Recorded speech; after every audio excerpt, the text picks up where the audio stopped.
안녕하세요. 인생에서 가장 가슴 아픈 경험 중 하나가 바로 부모가 자식을 잃는 거라고 하죠. 부모가 죽으면 자식은 부모를 땅에 묻지만 자식이 죽으면 부모는 자식을 가슴에 묻는다고 해요. 자식을 잃은 것만 해도 가슴이 너무 아픈데 남편까지 잃는다면 얼마나 가슴이 찢어질 것 같고 고통스러운지 혹시 상상되실까요? 그리고 만약 그게 제 잘못이라면 더더욱이요. 직장에서 만난 남편과 전 입사 동기라 서로 많이 돕고 의지하며 회사 생활을 했어요. 어느 순간 자연스럽게 정이 들고 연애를 시작하게 됐죠. 3년 정도의 열애 끝에 결혼하게 되었고 나이도 취향도 취미도 비슷해서 서로에게 베스트 프렌드이자 삶의 동반자, 때로는 보호자가 되어주기도 했죠. 그렇게 행복한 결혼 생활이 2년 정도 지났을 무렵 저희에게도 소중한 아기 천사가 찾아왔어요. 그때 마음이 벅차오르는 그 기분은 아마 다시는 경험하지 못할 거예요.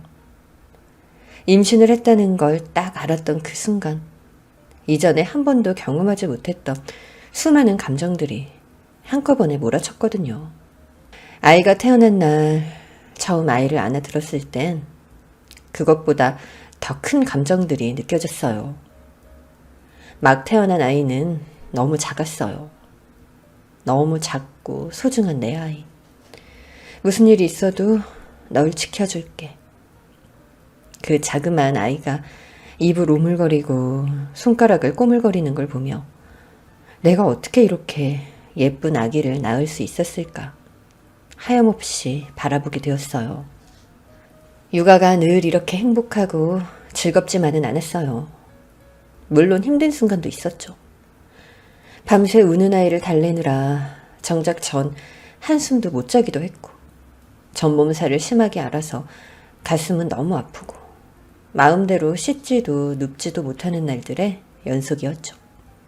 하지만 그 힘들고 지치는 순간에도 꾸물꾸물 움직이고 있는 아이의 얼굴을 보면 모든 피로가 사르르 녹는 것 같았어요.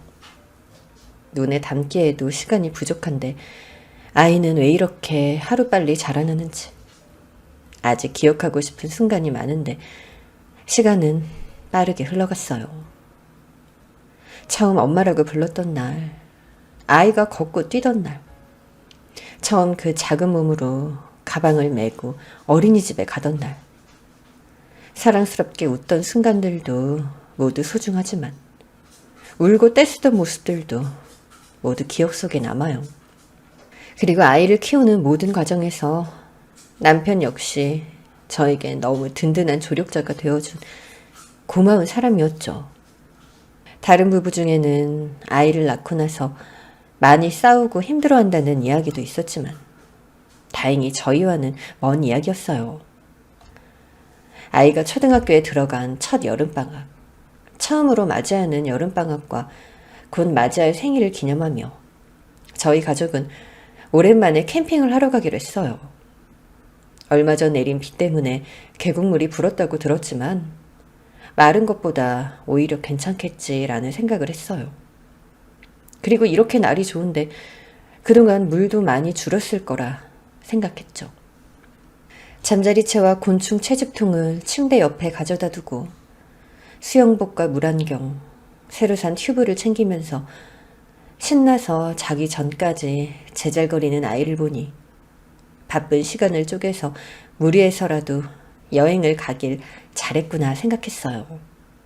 잘 자고 꿈에서 보자며 엄마와 아빠의 양쪽 볼에 야무지게 뽀뽀까지 하고는 새근새근 잠이 든 아이의 숨소리를 가만히 귀 기울였어요. 조금만 천천히 자라서 지금의 이 행복이 오래오래 지속되었으면 좋겠다는 그런 생각을 했었어요. 얕은 숨소리, 보송보송한 볼, 부드러운 머리칼과 동그란 머리통에 킁 하고 숨을 들이쉬면 부드러운 우유 냄새와 고소한 바닐라 쿠키 냄새가 나요. 사랑하는 사랑스러운 내 아이. 그날 밤은 늦은 시간까지 아이의 손을 오래도록 잡고 있었어요. 다음날 아들이 제일 좋아하는 주먹밥을 도시락통에 꾹꾹 눌러 담고 저희 가족은 계곡으로 출발했어요. 파란 하늘, 화창한 날씨가 저희 가족이 달리는 길을 두 팔 벌려 맞이해주는 것 같았죠. 근처 마트에 들려서 과자랑 음료도 사고 구워 먹을 고기랑 채소들까지 사서 모든 준비를 마쳤어요. 여보, 잠깐 승찬이 좀 봐줘. 알았어. 금방 갈게.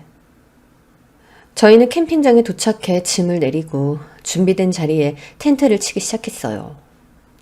남편이 텐트를 설치할 동안 저와 아들은 캠핑장 한 곳에 마련되어 있는 작은 농장에서 토끼와 닭도 구경하고 함께 뛰어다니면서 나비도 쫓아다니고 매미도 구경하면서 시간을 보냈어요. 오랜만에 멀리까지 나와서인지 아들은 여느 때보다 신이 나서 이곳저곳을 마구 뛰어다니며 자연을 잔뜩 즐겼죠.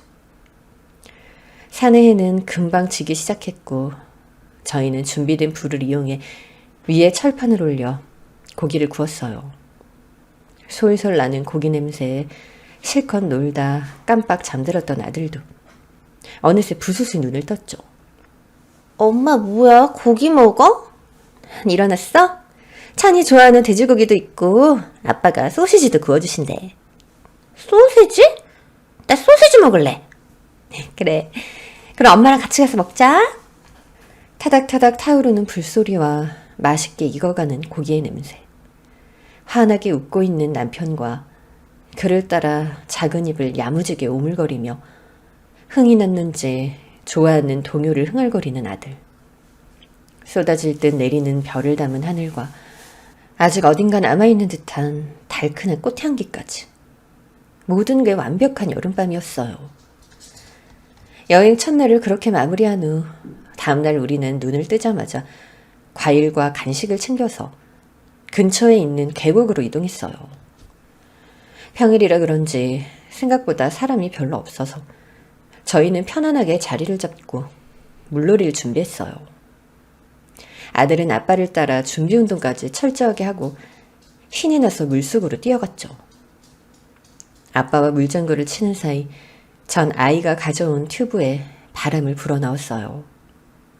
구입하고 확인하지 않은 채 가져왔는데 살 때부터 불량이었는지 튜브에서 묘하게 바람이 새는 것 같았어요.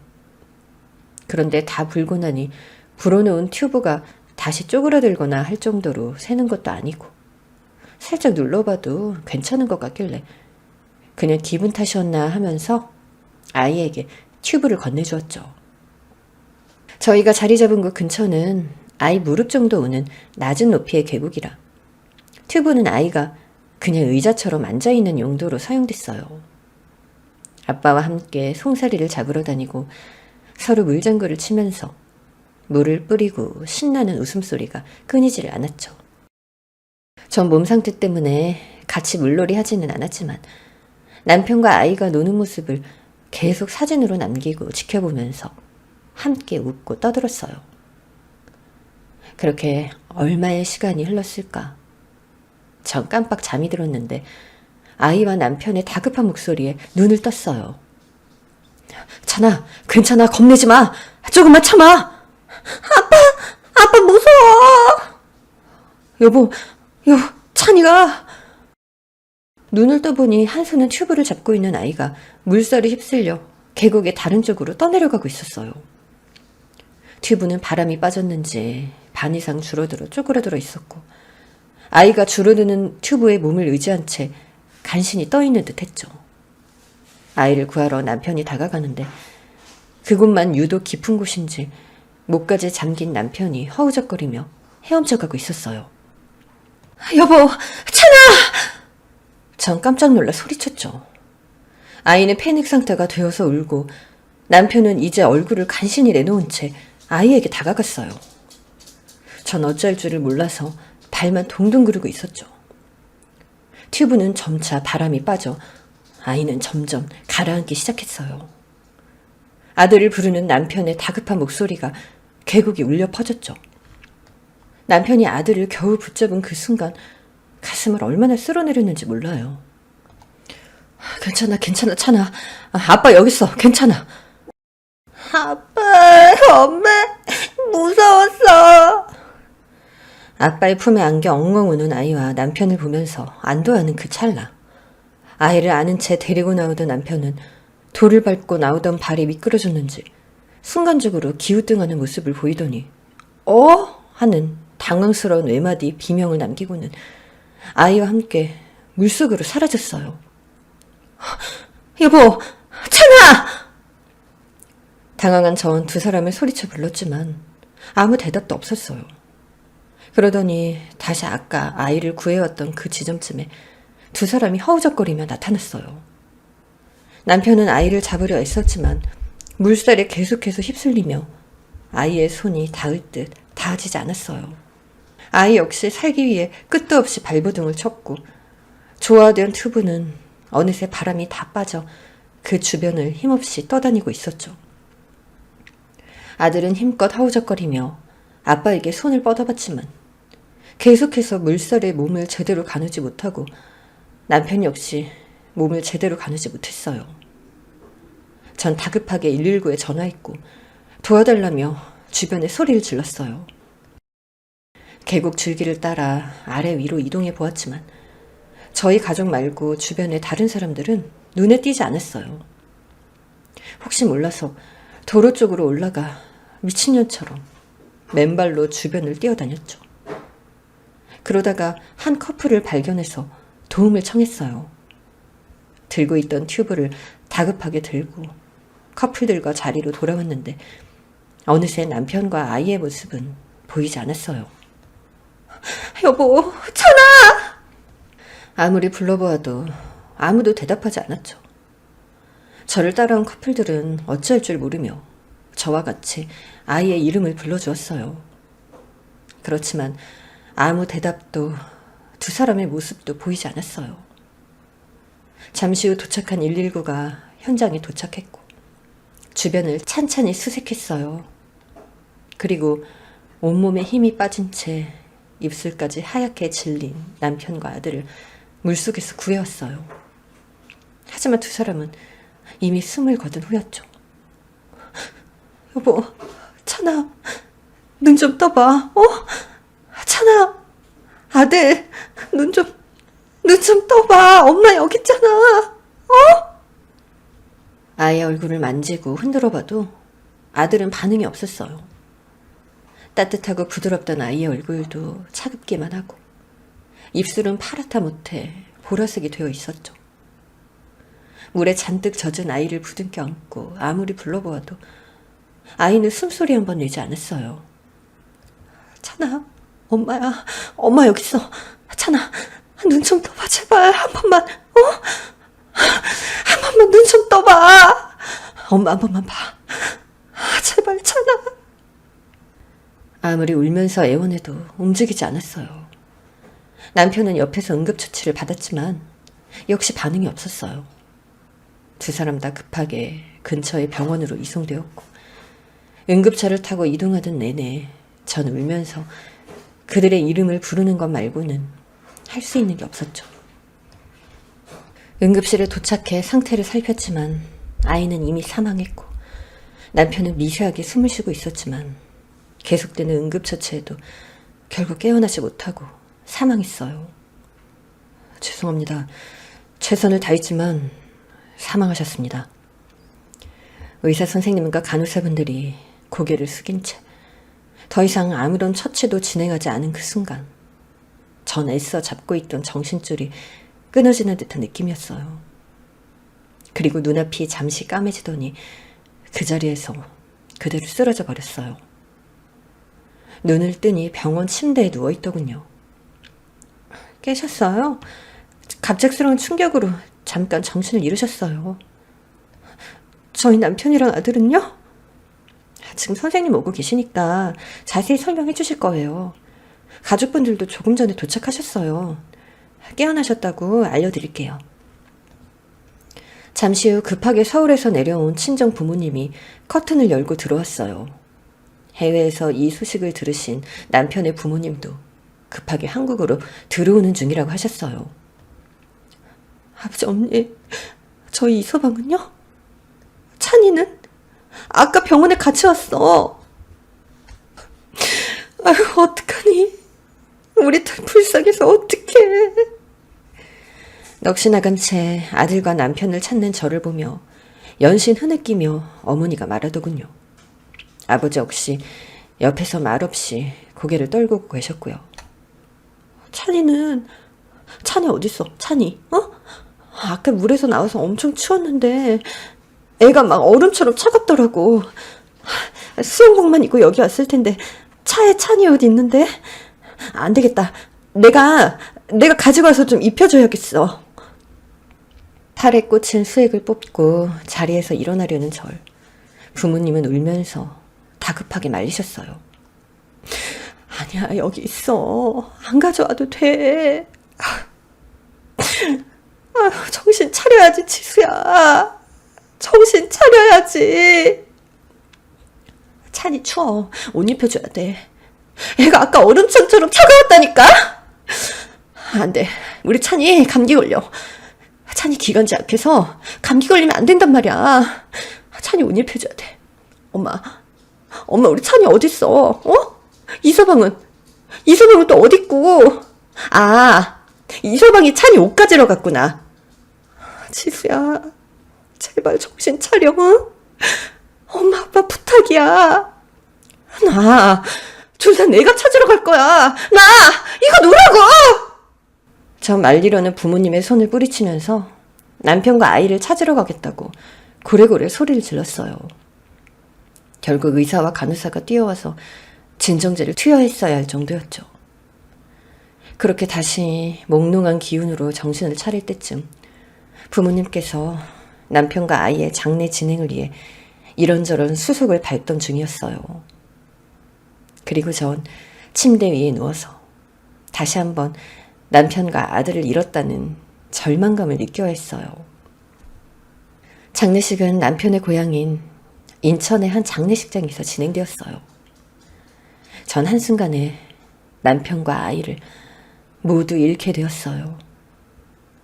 그 튜브에 바람만 빠지지 않았으면, 내가 튜브만 확인을 제대로 했더라면, 아니, 아예 캠핑이란 걸 오지 않았으면, 아니, 내가 그때 잠들지만 않았으면.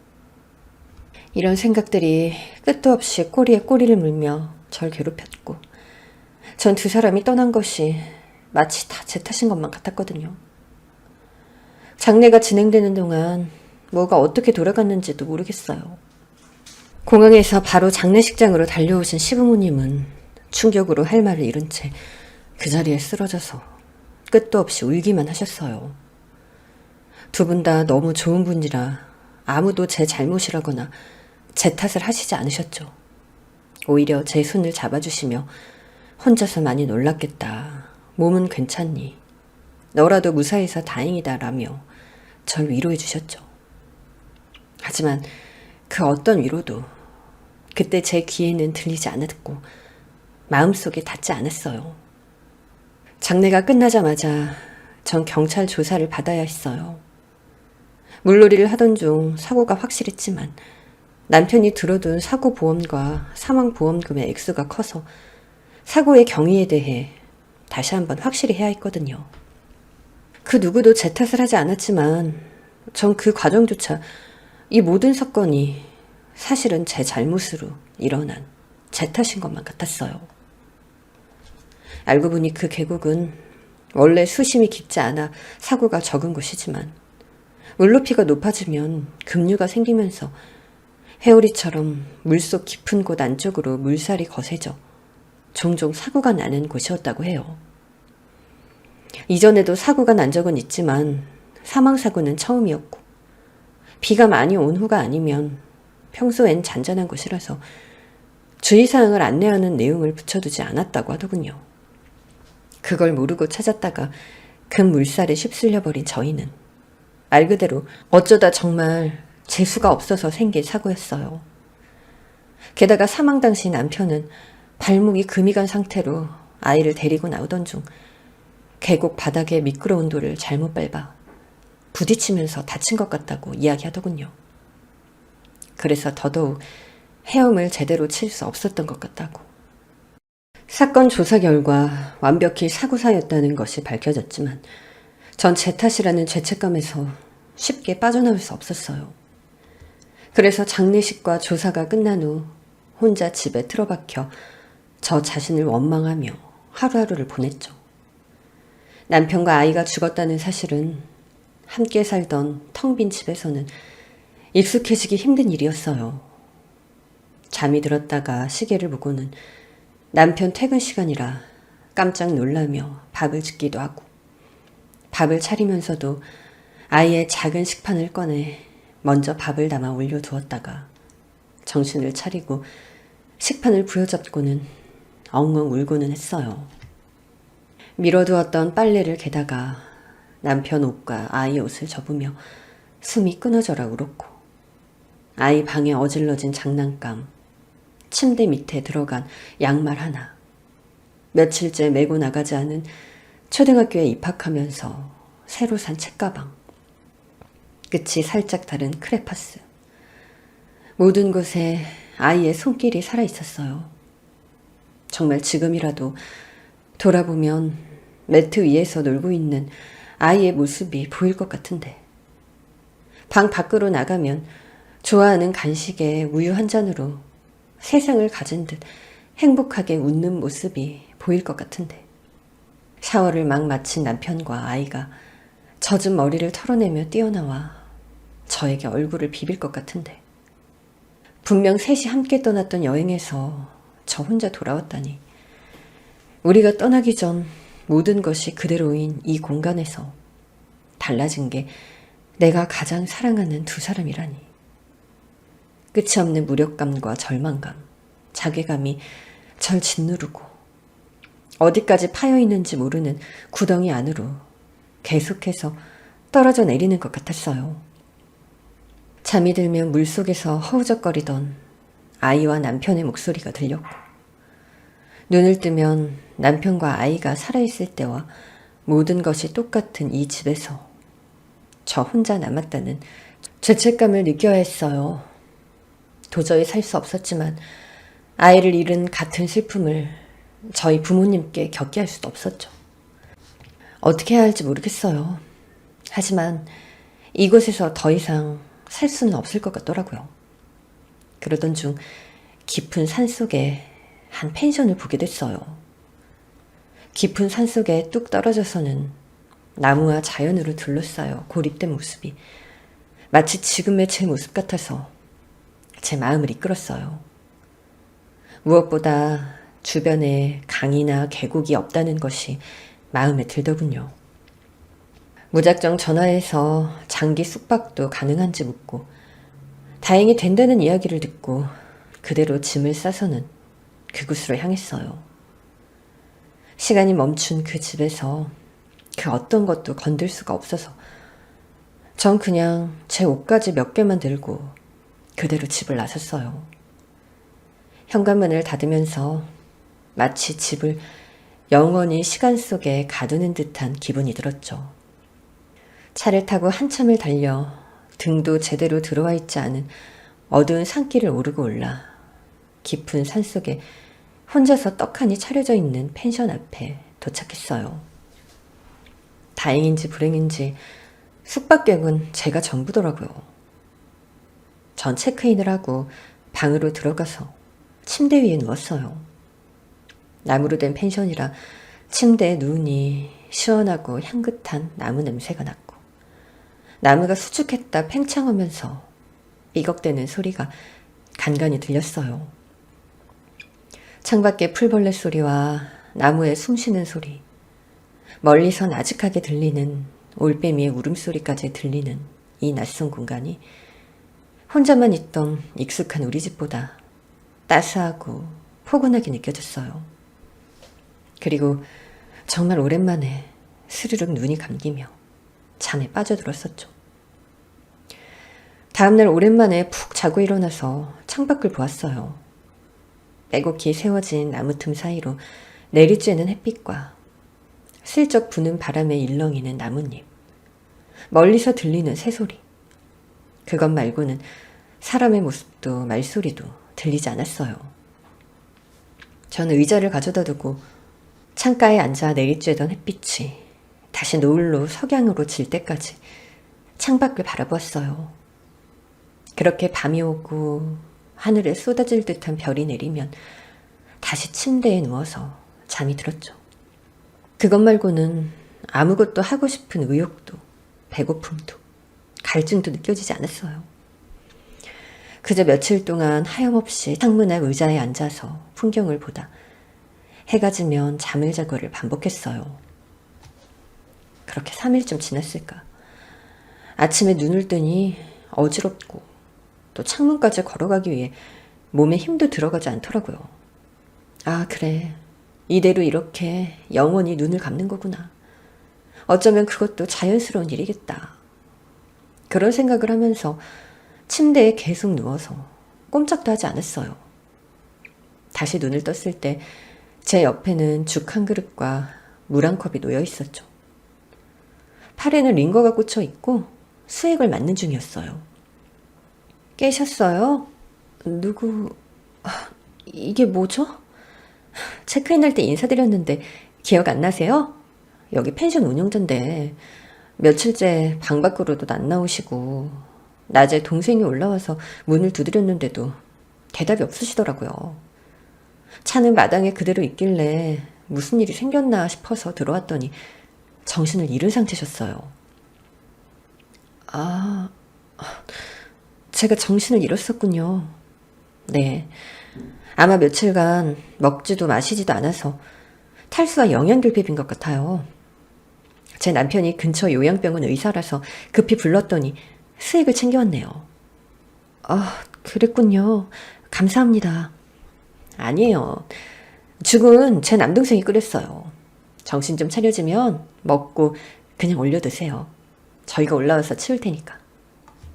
자세한 이야기 묻지 않을게요. 이 펜션은 사실 그런 분들을 위해 만든 것이기도 하니까요. 그럼 쉬세요. 내일 아침에 그릇 찾으러 올게요. 사장님은 그러더니 절 놔두시고 나가셨어요. 나가실 때 열린 문틈으로 한 남성이 걱정스러운 얼굴로 서 있는 게 보이더군요. 전 아직 기력이 없는 탓인지 사장님이 나가신 후 또다시 쓰러져 잠이 들었어요. 그리고 다음날 인기척에 눈을 떠보니 제 또래의 한 남자가 서 있더라고요. 아, 깨셨어요?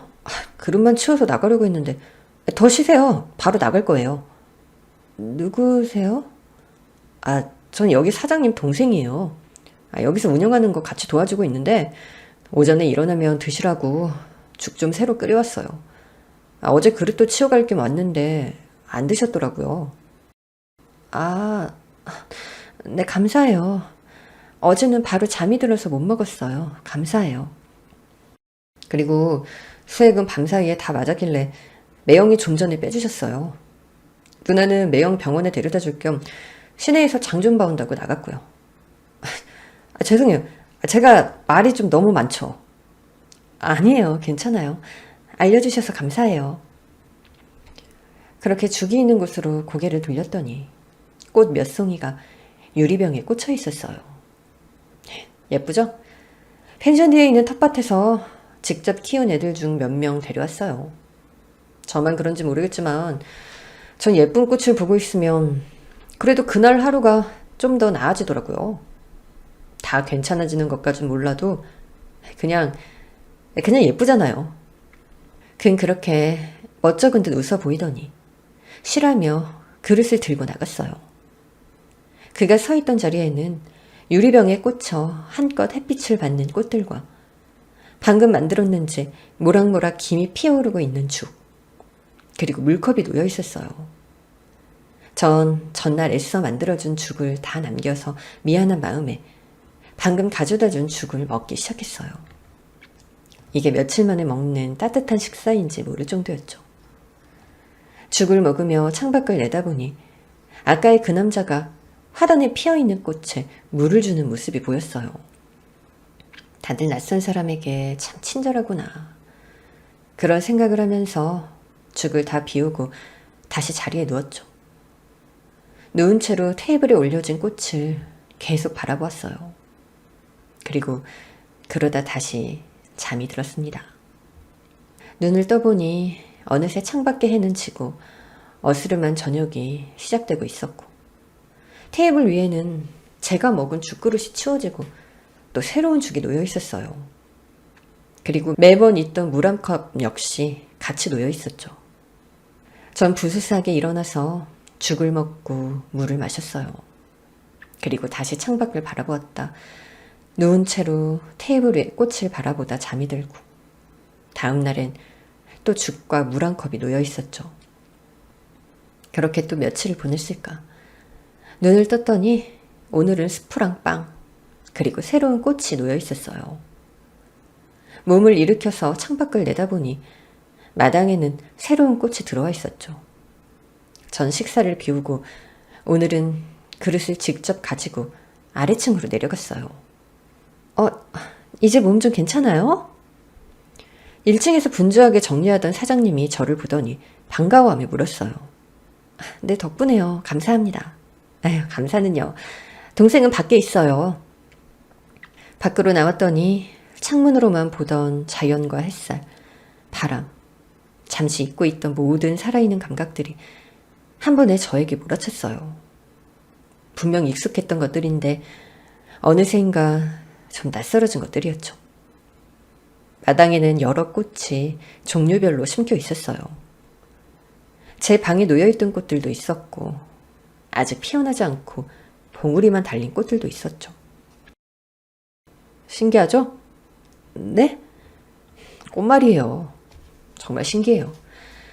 그냥 그 자리에서 혼자 피었다 지고를 반복하는데, 사람들은 꽃에 이런저런 많은 의미를 담고 이야기를 만들고 또 서로 주고받으며 행복함을 느끼고, 때론 보는 것만으로도 즐거워하잖아요. 전 그래서 꽃이 좋아요. 그렇게 생각해 본 적은 한 번도 없었는데 듣고 보니 그렇네요. 그동안 음식 해주신 거 감사했어요. 잘 먹었습니다. 아니에요. 요리하는 걸 좋아하는데 누나가 저보다 잘해서 기회가 없었거든요. 덕분에 제가 더 즐거웠어요. 지금 여기다 이 영양제 꽂아줄 건데 혹시 해보실래요? 제가요? 네, 어려운 거 없어요. 이걸 이렇게 뜯고 여기에 보이시죠? 이쪽이 지붕이 살짝 가려서 햇살이 좀 덜 들어가요. 그래서 같은 친구들 사이에서 얘만 좀 힘이 없어요. 덕분에 이렇게 스페셜 케어를 늘 받고 있지만요. 이걸 여기 주변에다가 이렇게 꽂아주시면 돼요. 전 언급결에 영양제를 받아서 친구들 사이에서 아주 혼자만 봉우리진 채 있는 꽃 아래에 영양제를 꽂아주었어요. 뭐랄까, 무척이나 새로운 경험이었고 또 신기했어요. 제가 생명을 살리기 위해 움직이다니. 전 가만히 꽃이 심어진 흙을 만져보았어요. 부드럽고 따뜻하고 아주 오랫동안 느껴보지 못했던 그런 느낌이었죠. 죽은 아들의 볼을 쓸어 담던 그때의 그런 느낌이요. 엄청 부드럽죠? 네. 여기 흙들은 신기하게 참 부드럽고 힘이 있어요. 이렇게 부드러운데 또 약하지 않아요. 뭔가 자신만의 단단함이 느껴진달까. 그래서인지 여기서는 꽃도 야채도 과일도 신기하게 쑥쑥 다 잘 자라요. 거창한 도움을 주지 않아도 어느새 돌아서서 보면 혼자 자라서는 꽃이든 열매든 만들어내죠. 그래서 여기에 펜션을 만들게 됐어요.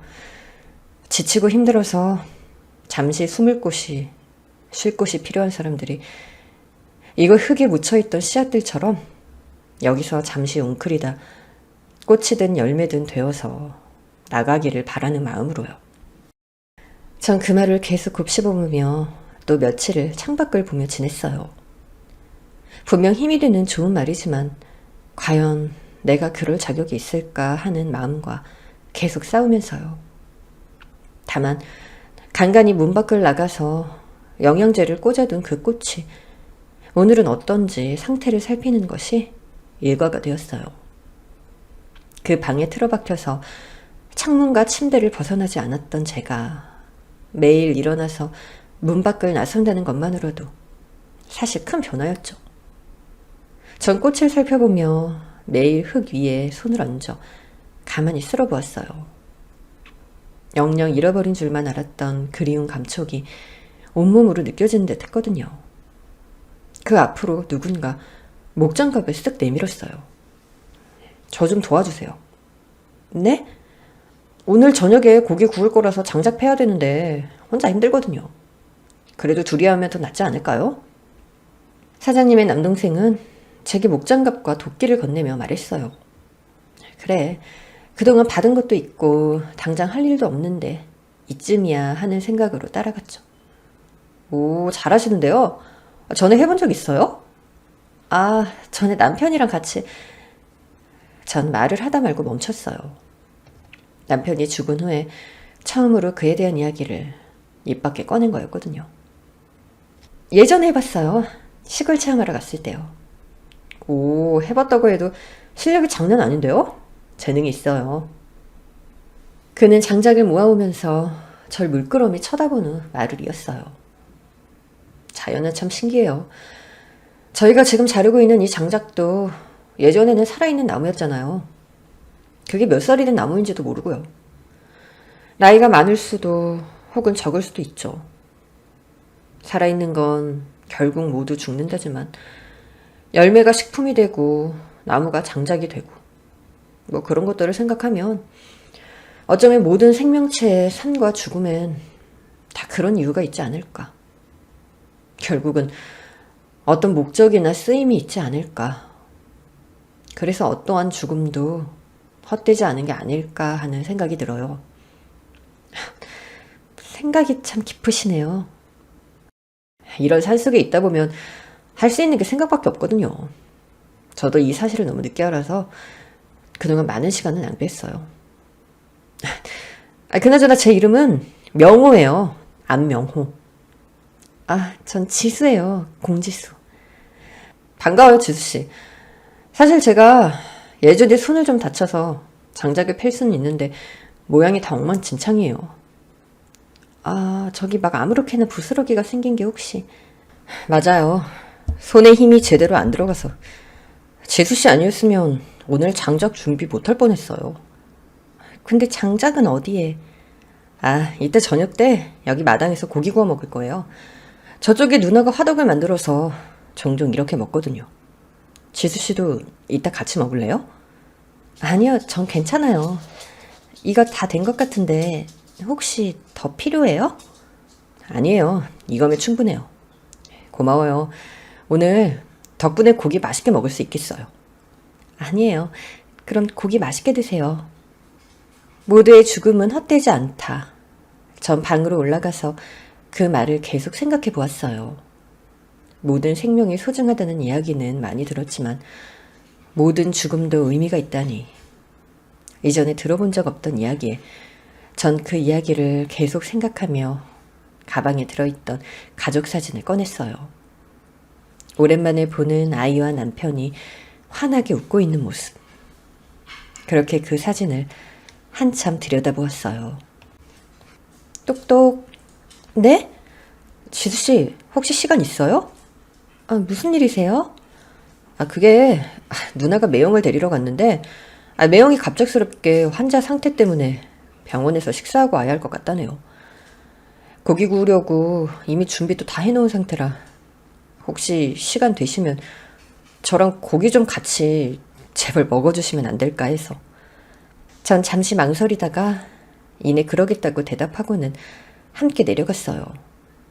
근처에서는 풀벌레 소리가 들리고 장작에 타들어가는 소리와 고기에 지글지글 익어가는 소리, 이따금 바람에 실려오는 풀냄새와 하늘에 가득 떠있는 별까지. 마치 그것은 다른 세상인 것처럼 느껴졌어요. 숯불에 구워낸 고기의 맛도 정말 좋았죠. 고기를 다 먹고 캠핑 의자에 앉아서 별이 뿌려진 듯한 하늘을 올려다봤어요. 아이가 있었어요. 전 아무도 묻지 않았지만 혼자 이야기를 시작했어요. 날씨와 분위기에 취했을 수도 있고 어릴 때 수련회에서 하던 캠프파이어에서 자신의 속마음을 털어놓듯 장작의 불빛과 소리 때문일 수도 있었겠죠. 아니면 단순히 제 마음을 누군가에게라도 외쳐내고 싶은 마음일 수도 있었고요. 그렇게 만난 지 얼마 되지 않은 낯선 그에게 전 왜 제가 이 펜션까지 오게 되었는지를 찬찬히 털어냈어요. 사실 그때 저 임신 중이었어요.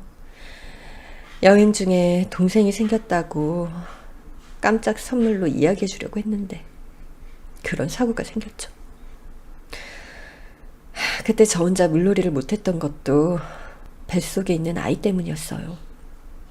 그때 제가 같이 물놀이를 그랬다면 우리 아이가 물에 떠내려가는 걸 막을 수 있었을까? 아니면 차라리 나도 아이와 함께 세상을 떠났을까? 그런 생각을 계속해요. 그리고 너무 큰 충격 탓이었는지 그날 뱃속에 있던 아이도 세상을 떠났어요. 그날 그 사고로 전 정말 철저하게 혼자가 됐어요. 그동안 누구에게도 털어놓지 못했던 제 속마음까지 전 그에게 이야기했어요. 어쩌면 그가 저와 친하지 않은 낯선 사람이었기 때문에 가능했을지도 모르겠네요. 그는 그저 묵묵히 제 이야기를 들어주더니 이내 자신의 이야기를 하기 시작했어요. 제가 손을 다쳤다고 했죠? 그는 수술 자국인지 흉이 진 손등을 다시 펼쳐 보이며 말했어요. 이 손, 사실은 제가 그런 거예요. 제가요. 날카로운 걸로 찔렀어요. 정말 아팠어요. 그런데 저희 가족들이 겪은 아픔에 비하면 아무것도 아니다 싶었죠. 이 펜션, 누나가 사장으로 있지만 사실 제가 만든 펜션이에요.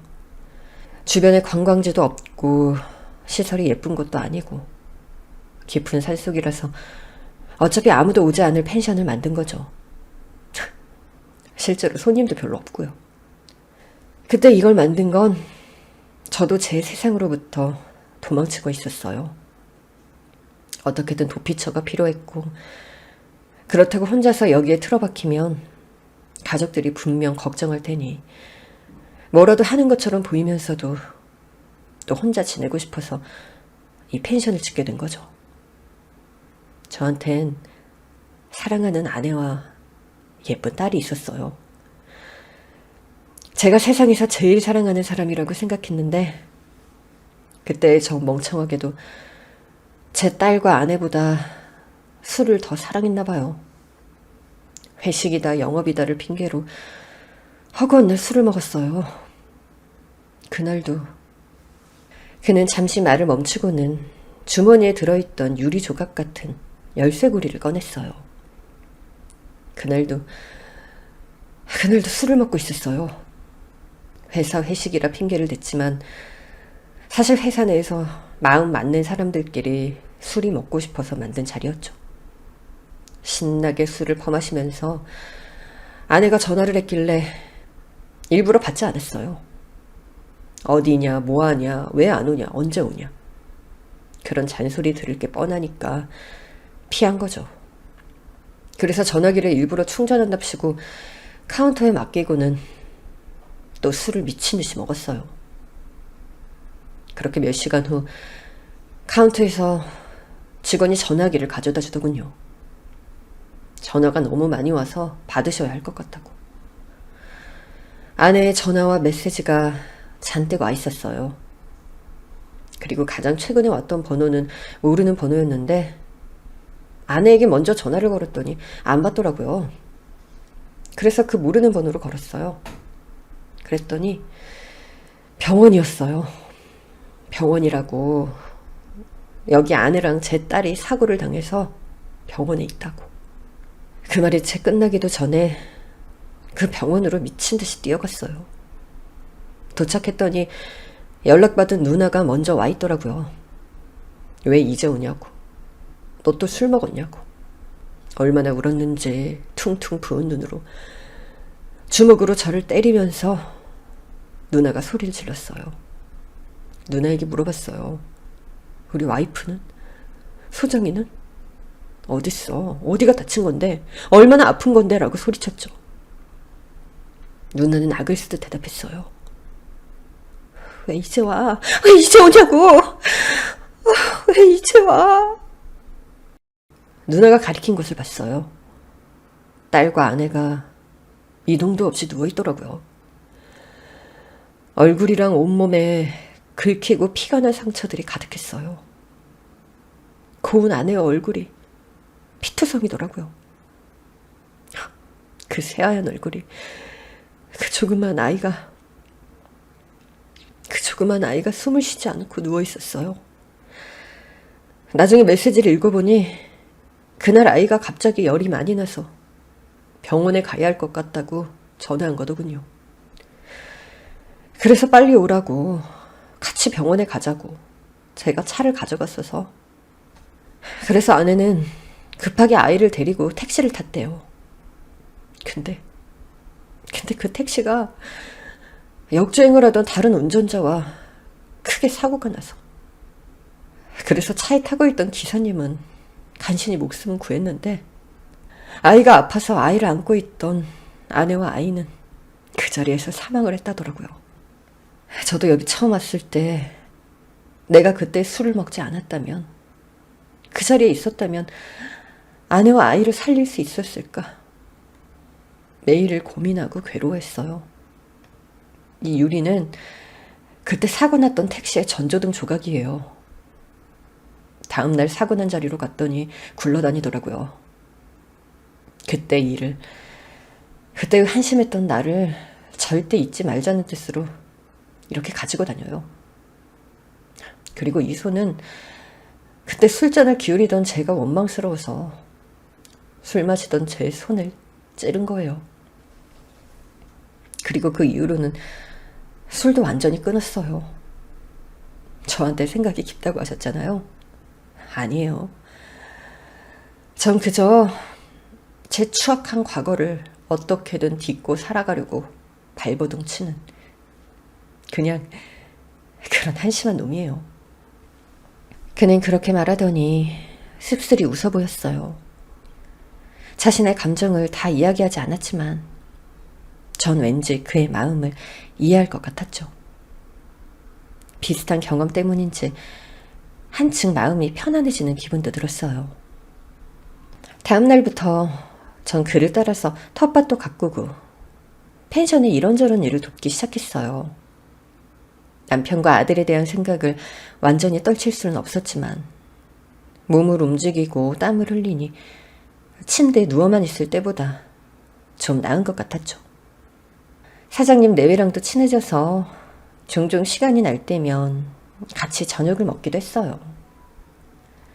사람이 없는 펜션은 누구도 제 처지나 상황을 묻지 않고 다들 저를 재단하거나 비난하거나 혹은 어설픈 위로도 하지 않아서 그곳에서 지내며 오히려 점점 마음의 안식을 찾아갔어요.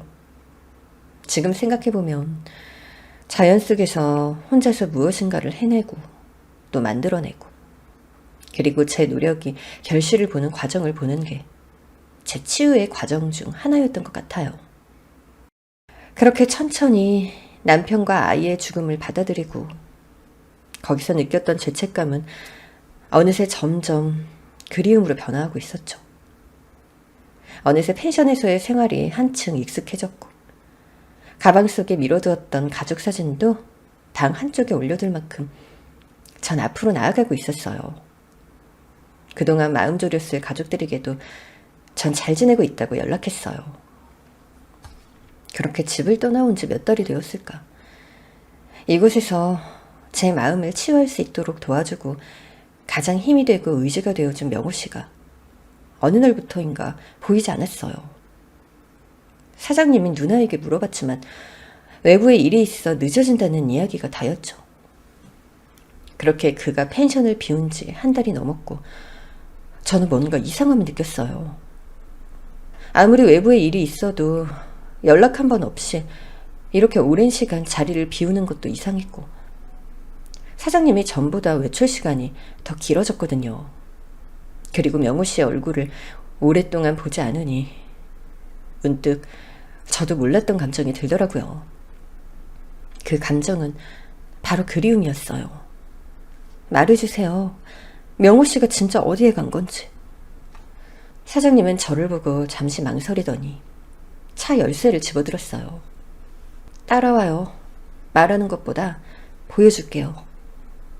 사장님은 저를 태운 채 남편이 일하는 요양병원으로 데려갔어요. 그곳에 한 병실로 들어가니 명호 씨가 바싹 마른 얼굴로 누워 있었어요. 지수 씨, 여긴 어떻게? 명호 씨, 이게 어떻게 된 거예요? 사실은 간경화예요. 그렇게 술을 많이 마셨었으니 당연하죠. 발견했을 땐 이미 초기가 훌쩍 지나 있었고 지금은 뭐 죽을 날만 기다리고 있었죠. 저 같은 놈이 살아서 뭐 하겠어요. 그냥 이렇게 살다가 조용히 가려고 했는데 그래도 이런 저도 찾아와주는 사람이 다 있네요. 명호 씨 정말 나쁜 사람이네요. 그렇다고 어떻게 말도 없이 죽으러 병원에 들어와요. 남은 사람들은요. 저는요.